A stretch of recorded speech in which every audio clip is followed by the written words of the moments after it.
vacation, whatever way you want to call. I hope you all are doing fine. I'm assuming all of you sent your synopsis to my mail.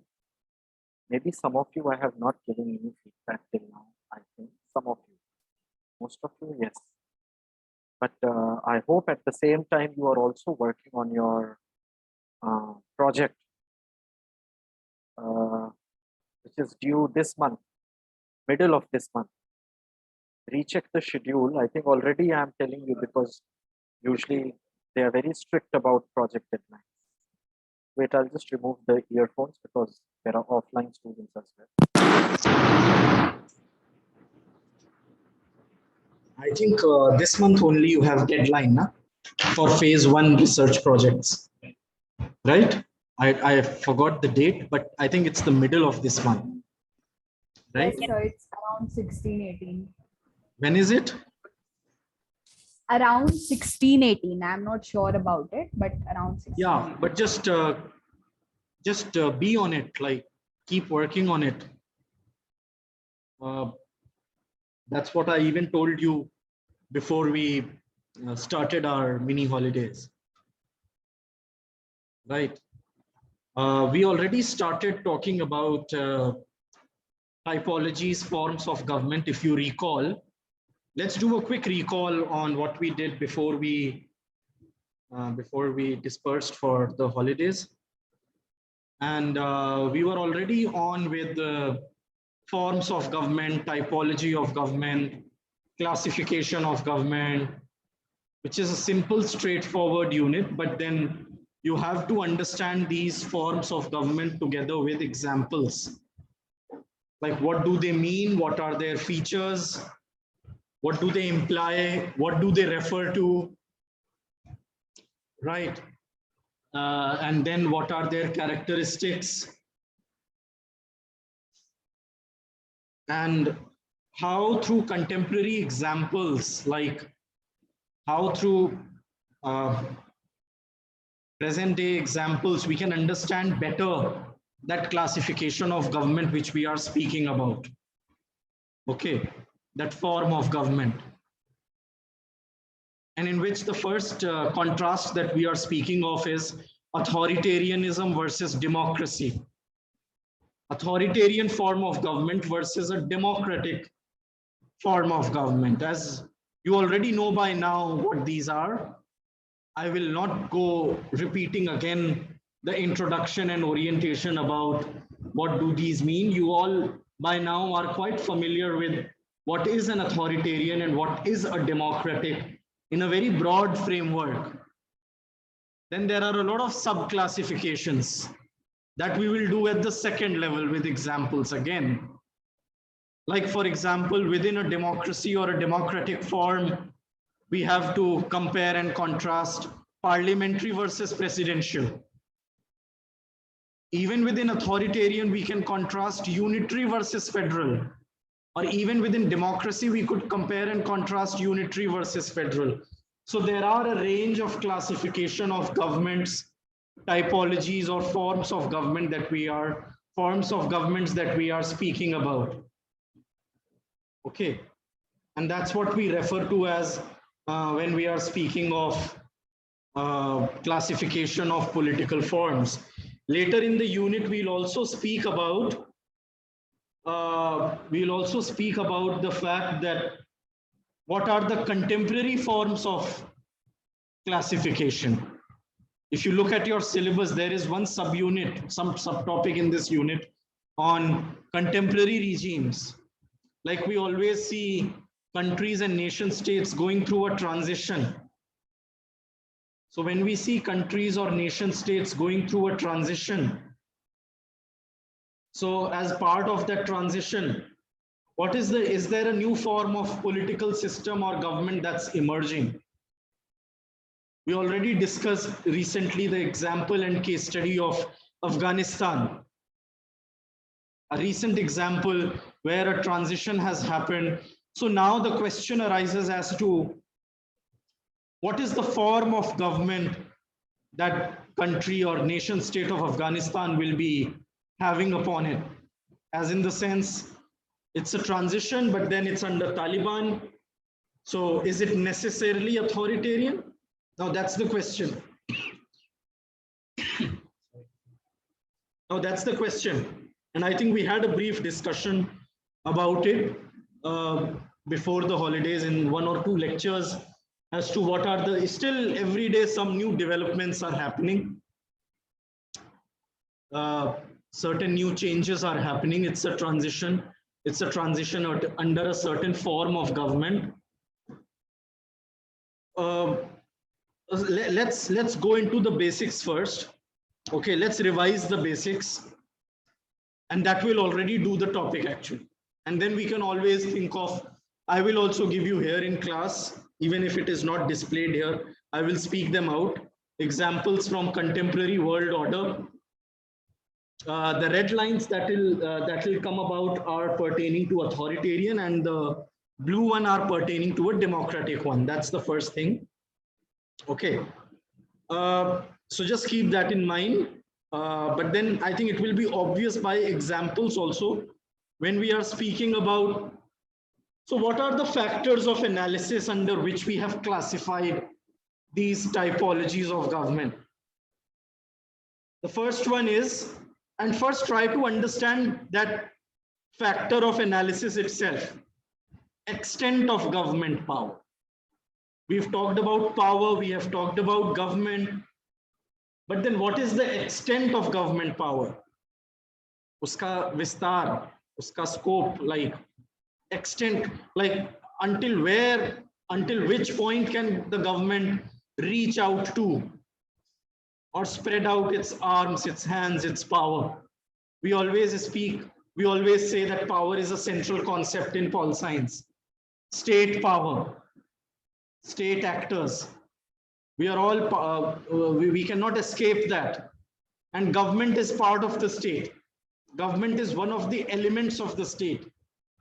To revise your political theory of first semester or second semester, just remember, government is one of the important elements of the state.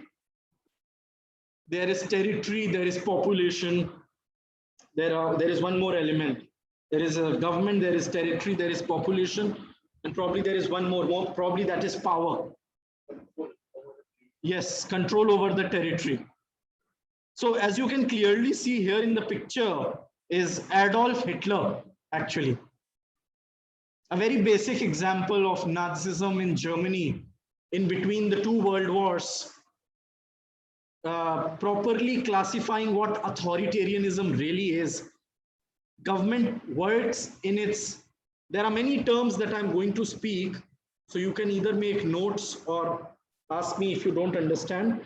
There are ways where government acts in its absolute capacity. And this is what you call an absolute capacity. It is not limited, an unlimited form of government. An unlimited form of government, and that's what we call it as, or are referring to as, a kind of absolute capacity. Government exercises its absolute power as compared to the democratic form where government is limited. This is a depiction of Pentagon in the United States, a very prominent example of democracy, which is that of an American democracy. Now we also have other forms of democracy, not to deny that, right? We are not denying other forms of democracy that we are having. But then this is one of the very important ones, which is the American way, which we'll see in detail when we compare presidential versus the parliamentary. Government is limited by the consent of the people, and that's what you call a republic. Government is limited by the consent of the public, of the people. And that's, I think, when we did before the holidays, those presentations, you remember we were speaking about the republic as a form of government, etc. And what do you refer to as a republic? What do you mean by a republic? One of the forms and one of the typologies of democracy itself is a representative democracy. So this is a clear-cut distinction based on this basic feature or characteristic of the extent of government power. To what extent can the government or the state exercise its power? If it is totalitarian, it is authoritarian as well. There are many ways or forms by which we can call this government: authoritarian, totalitarian, absolute. Absolute means limitless, extreme, without being regulated upon. But in a democracy, state power, state authority is always being regulated upon. Right? There are rules it's being regulated upon, and there is a regulation. People are checking every 5 years. There are elections. You vote for your representatives. Those representatives are supposed to reflect your goodwill. We call it in pol science the will of the people. This is a very basic statement. This will revise you semester 1. Representatives, when we talk about representative democracy or representatives, reflect the will of the people.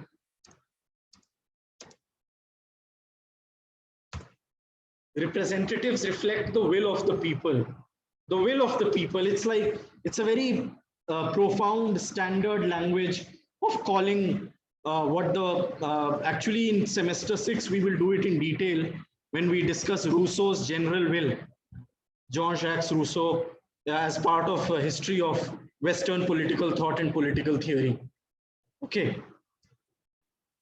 And this is the point that Ronak just mentioned when we are speaking about control of power. Now, look at the distinction. One is the extent and the other one is control. Now, both, I'm not saying that they are different things. The point is same, but aspects are still different. This is how even a theory is built up. Extent is how far you can reach out to.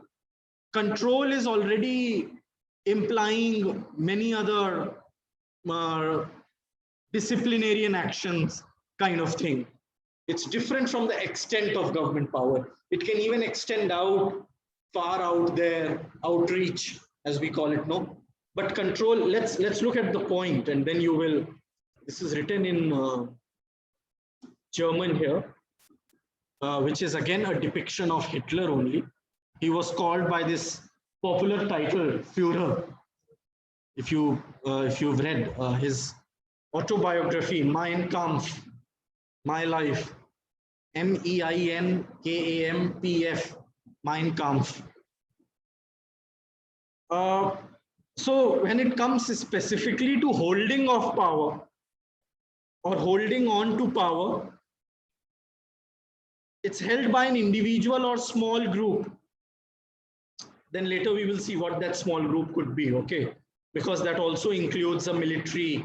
Janta is also a technical pol science word. I know it's a Hindi word, but then in many contexts, it's referred to even as an official word now, military janta, or a group of generals. Power is exercised by elected officials who are chosen by a ballot. It's very simple. I mean, nothing to be more so much as more explicit about it. Yeah, she is referring to Janta Party. The word is derived from the same, but then yes, Janta Party is specific to Indian politics as compared to the world politics, because now, yes, it's a good comparison you can draw for any other country, but it is specific to Indian government and politics when we are referring to something as Janta. Power is held by an individual, means one person or a few people or a group of people, group of generals. I always mention this example to you many times about military coup d'etat, military overthrow.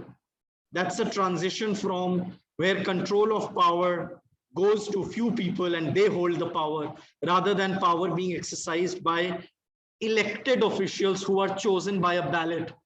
That's in a very explicit term stating a basic feature of democracy.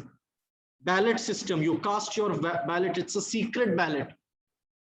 We all still know our ideological orientations, which party you are more affiliated to when we have these discussions. But then when it comes to voting, officially and technically, it is still a secret ballot by which we are governed. You must know all these words. These are basic terms in pol science. And it is this kind of exercise of power that we are comparing. Like even fascism in Italy is an example of authoritarianism. There are many examples we can think of or reflect of authoritarianism as compared to, and many of these military rules, military coup d'etats are part of authoritarianism because it is the few military generals who are controlling the power rather than reflecting the will of the people. The second point in blue is definitely reflecting the will of the people. Elected officials chosen by a ballot, etc. Ballot system, you cast your vote. And that's why every vote counts. Okay, that's why this policy of democracy where every vote counts, etc., etc. Right, I think it's clear enough. Okay, now it's getting a bit, not very complex, but yeah, we are getting a bit more intense about it. But again, no, but you should definitely internalize by today's lecture these factors of analysis. The description of these factors are self-explanatory, that you can even write in your own words. You don't have to learn word by word that rights are not guaranteed in practice. Of course, they are not guaranteed in authoritarianism. And liberties and rights are guaranteed by a constitution. Of course they are. But know these. Now the third is civil liberties and rights.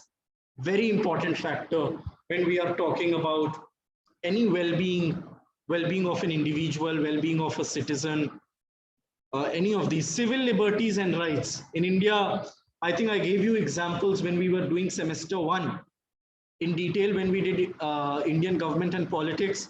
In India, we have this organizational entity, no, PUCL. You can Google it. It's an organizational entity that fights for these. You as a legal scholar should know about these entities. I'll write it down again here. PUCL, People's Union of Civil Liberties. It is based in New Delhi. Yes, many, but very few of them are quite popular. Would you like to share one of them? Yes, exactly. I think you refer to that as part of law itself when you are doing, I don't know which course, constitutional law or constitutional law. Yeah. I know you are liking that course a lot these days, more than pol science. People's Union of Civil Liberties, Civil Liberties and Rights. You know what civil liberties are? Means freedoms. Civil is something that happens within the moment we use, I think as a legal scholar, you know, civil case versus a criminal case. So more political and, but then the word civil you have to understand is used in a variety of contexts. Like when it is a civil case, it is about property dispute, and because civil is really related to territory and land. Okay. Criminal is again more quite like action oriented kind of thing, physical. Yeah. Like we have this in history, we have this popular term called civil war. Civil war, Hotel Rwanda, for example. So civil war is something that happens within a nation state, within a boundary, within a territory. Afghanistan, so many countries we have had civil war. Spanish civil war was there. Many countries had civil war. So civil is still more restricted to localness of land, territory. So that's why civil liberties. Why not just liberties? Why civil liberties? A question might arise. More, yes, the domestic rights that you have that are guaranteed to you against the arbitrary powers of the state. Okay, and of course rights, as Justice Shah mentioned in his speech about duties as well. If you remember the lecture of Justice, why are you laughing? Justice, Honorable Mr. Justice.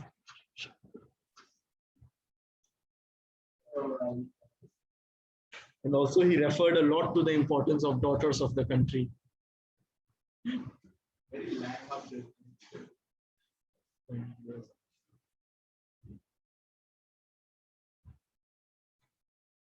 But in an authoritarian form, rights are not guaranteed in practice at all. There is no possibility, there is no scope of what you can call or what you can exercise as a freedom, as a liberty, or as a right, right? But in a democracy, in a democratic form, they are guaranteed by a constitutional. That's why we also call it a constitutional democracy. There is a way, and now of course you are doing a course on constitutional law, but there is a way in which we are trying to understand that how a dynamic constitution can act as a strong supplement to the working of an effective democracy. Let me write this question. I just made a statement. How dynamic, there is an adjective to it. Okay, so how a dynamic constitution can be an effective supplement. Sounds quite like gym, but it's not the gym supplement. Sounds like how a dynamic constitution can be an effective instrument towards working, or even a supplement, whatever. But it's the same meaning. You know, when you do gymming, what do the supplements do to you? Proteins. Yeah, they mold you, they shape you better. So it's a similar meaning towards working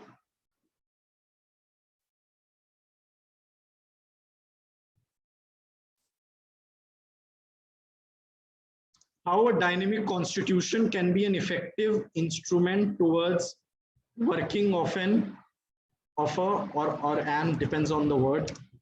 I want to find a good word for what democracy? Towards working of a democracy, maybe even simple. Let's keep it simple. It's already quite a statement. How a dynamic constitution can be an effective instrument towards working of a democracy. I've restricted my words. There could be more adjectives, but one can always think that how these provisions in the constitution that you are all studying can help democracy to function better, right? Can really help democracy to function. So that's why there is a guarantee, there is a safeguard. All these words you are quite well versed with by now. There is an effective safeguard, effective defense mechanism that the Constitution provides for guarding these rights and liberties. Okay, so do you remember the points? The first one, extent of government power. You should know what this means. Second, control of power. Third, civil liberties and rights. Just know them now and you're already prepared for the topic. You can already write an answer on this. Extent of, I'm writing it for you to revise. Extent of government power. Second is control of power. Third is civil liberties and rights. Now we are coming to the fourth one, which is elections. I know we are getting more specific about democratic features, and of course all those features are absent in a dictatorship. We can also call it a dictatorship. Authoritarianism is a kind of dictatorship. Rights are not guaranteed, rights and liberties are guaranteed. Elections do not offer a choice. Single party system is in effect most of the times. There is no choice. You are left with no choice. Again, a very basic factor where authoritarianism and democracy can be compared. And definitely in a democracy, elections offer a choice of candidates with differing ideas, usually in a two or a multi-party or many-party system. Well, not many, technically we would still call it multi-party. They offer a choice of candidates with different or differing ideas, we call differing or different ideas, right? Elections offer a choice of candidates with different diverse, different ideas, usually in a two-party, multi-party. Another word of calling a two-party is bi-party system. Bi, B-I. It's the same spelling as that orientation of LGBT, whatever. B stands for bi, no? That all these LGBT, right? So it's the same spelling. Means two. When anyone has to, I'm not going to explain that further. You all know what it means. But I think there is a big aspect of law related to it. It's part of one of your course in law. I think you must have done it. LGBT laws, rights, and activism. It's one of the part of your courseworks. I don't know which course, because I've heard faculty discussing about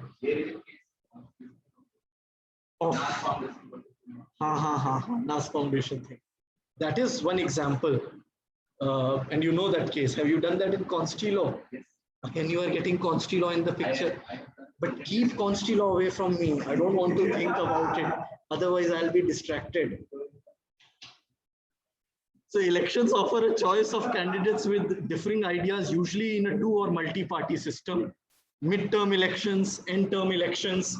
And that's why elections act as a very different. Achha. Okay, then there is no scope of it.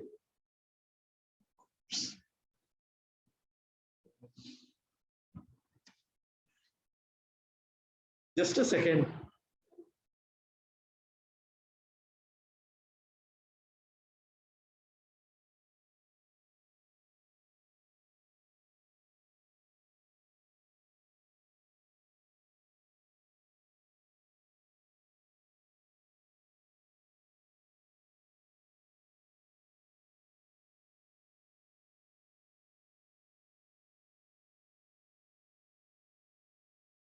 Yeah.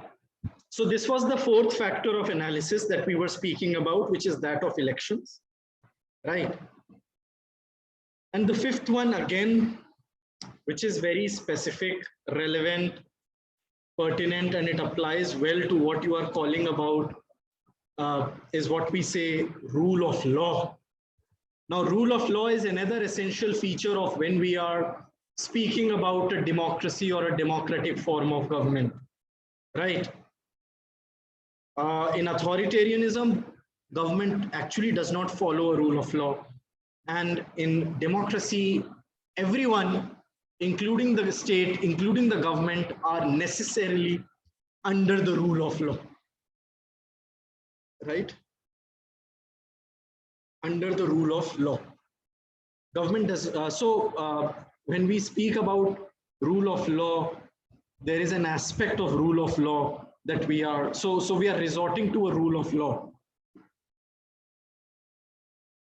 Okay, so what is this rule of law? This rule of law forms the foundation of the way constitution of the country has been framed upon, right? Probably even that you have done in detail when you have done Consti law. You've done rule of law? Yes, sir. In some course? But in which course? Constitutional law. Because now the next point is actually about rule of law. Ronak, can you till the time I'm having some water, can you just tell what comes to your mind when you think of rule of law? What does it refer to? Two things, sir. You say, then I'll say it again. There is something that law is supreme, and there is something that there is equal protection of everyone equal law, and law will treat everyone equally. So basically, everyone is supposed to follow the law, and no one is above anyone. And that would be called the rule of law. Not the rule of any people, not the rule of any kind of thing. The law which will govern, which will regulate and control the territory, despite of the fact whether it belongs to any culture. Quite rightly said, A.V. Dicey was the legal luminary. We call them luminaries, no? Like for India, it's Upendra Bakshi, Professor Upendra Bakshi. So A.V. Dicey, you all have studied it in Consti law, but A.V. Dicey really specified well what rule of law is. So law is the supreme and the sovereign authority. No one is above it, no one is beyond it.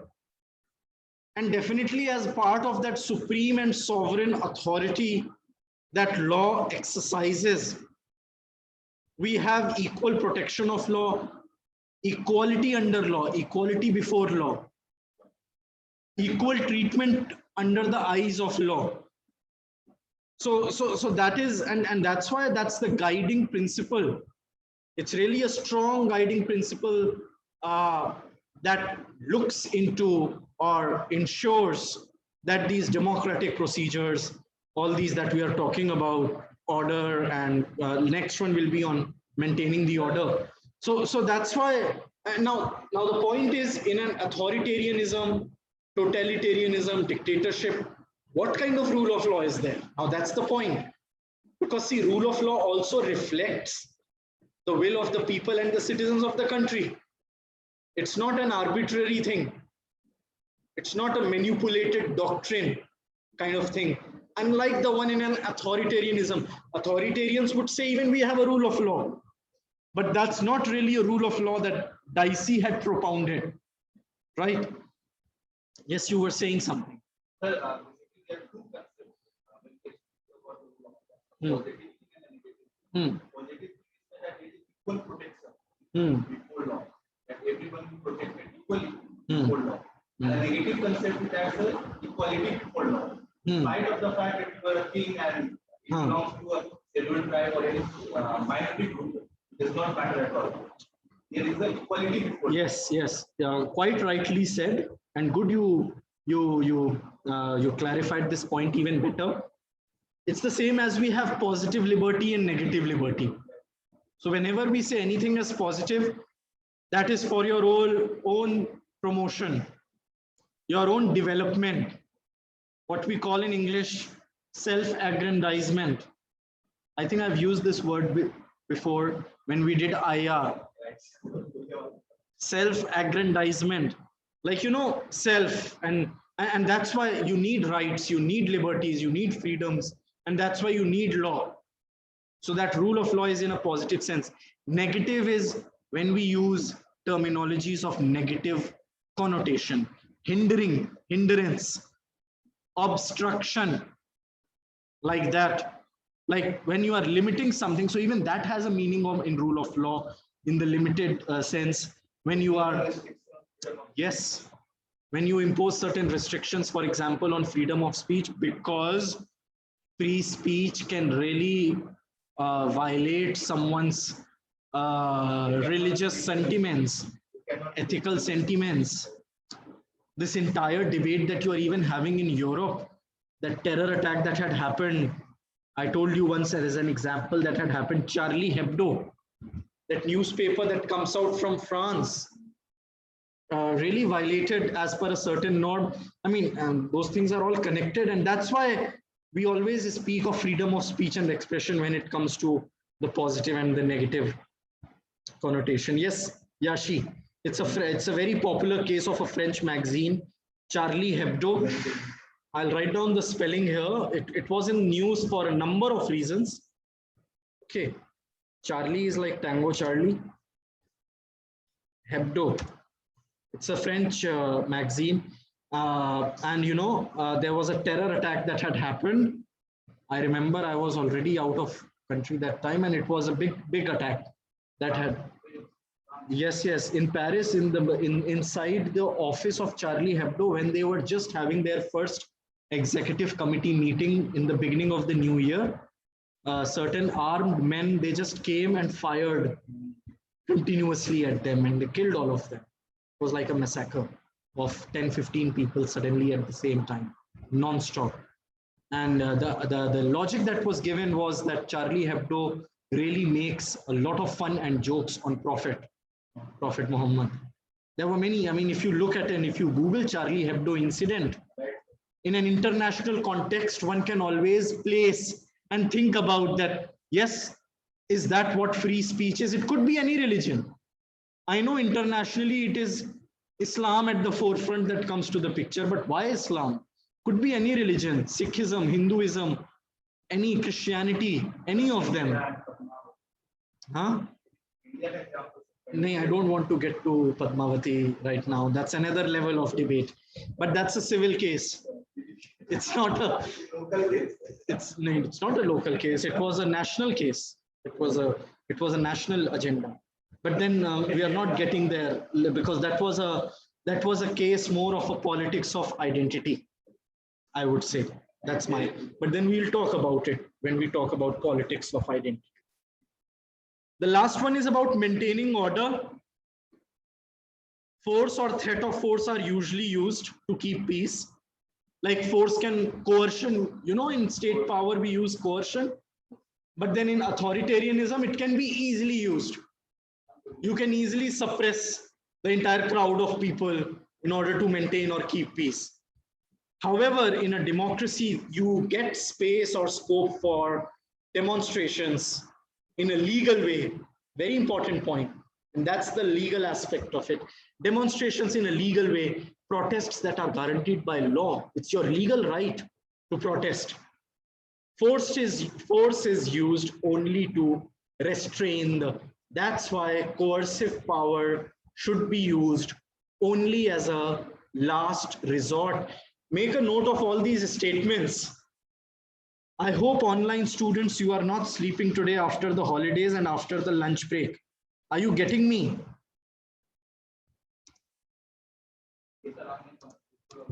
Yes, sir.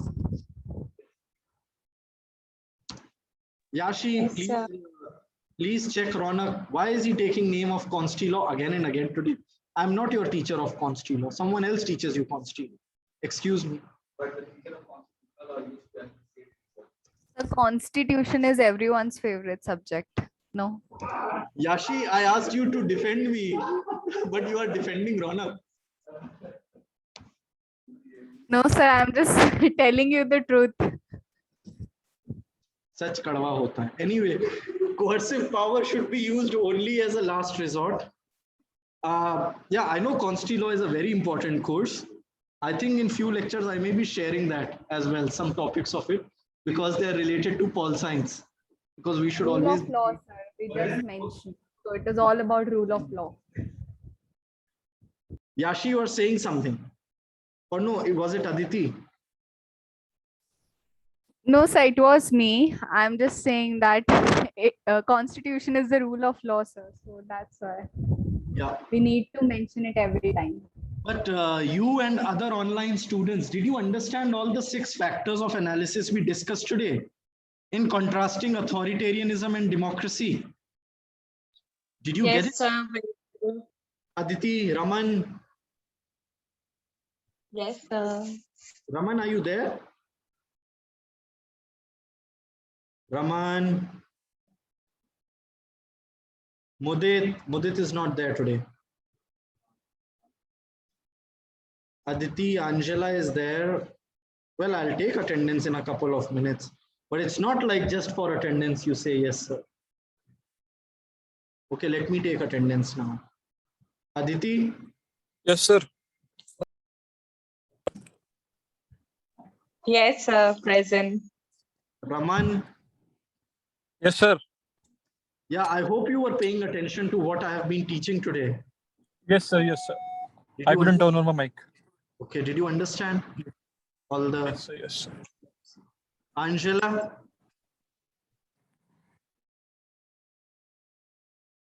Angela, are you there? Now don't tell me. Yeah, but Angela, please unmute your mic. Not a good habit to write it on a chat unless it's. I don't ask you to switch on your videos, which is another protocol, but I don't ask you yet to do it. But I hope you understand, not just Angela, all the entire class.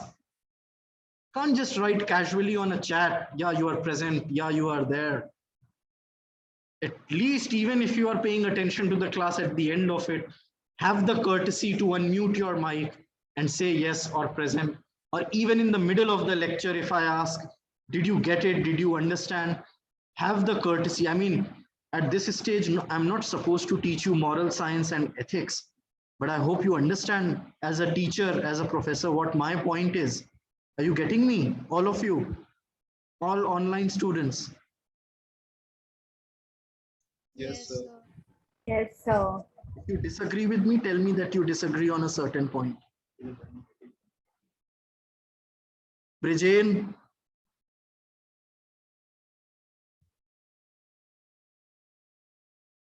Brijain, you're not even there. Dikshita, Present, sir. Matilda, Present, sir. Nidhi, Yes, sir. Present. Ram, Yes, sir. Tushar, Yes, sir. Present. Vanshika, Yes, sir. Yashi, Present, sir. Arif. Arif, I can't even see your icon of the mic. I don't know. Maybe it is not enabled or. Brijain, Angela, are you there or not? Yes, sir. Why didn't you respond when I was calling you out? But sir, I'm in a court. Sorry? I am in a court, sir. I am in a court. नहीं, but क्या internship अभी भी चल रही है? नहीं sir, मैं मेरे पापा के साथ आ रहा हूँ. हाँ, लेकिन फिर आप क्लास के लिए तो थोड़ी देर you have to attend the lecture ना? हाँ sir. I appreciate your honesty क्योंकि I know internships अभी नहीं हो रही. But I hope you understand जब class हो तो at least even if you are logged in at a public space,